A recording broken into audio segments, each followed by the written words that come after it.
You can hide individual pages behind passwords to prevent them from being accessed publicly.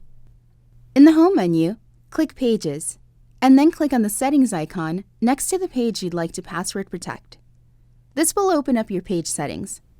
Scroll down to the password field and enter the password. After entering the page password, click Save. A lock icon will display next to the page title in the Pages panel.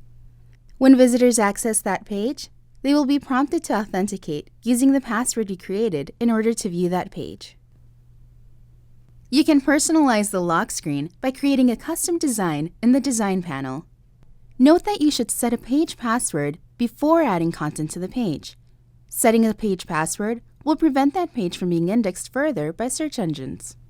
However, any content you added to the page before you set the password could have been indexed. Let us know if you have any further questions. We're always here to help.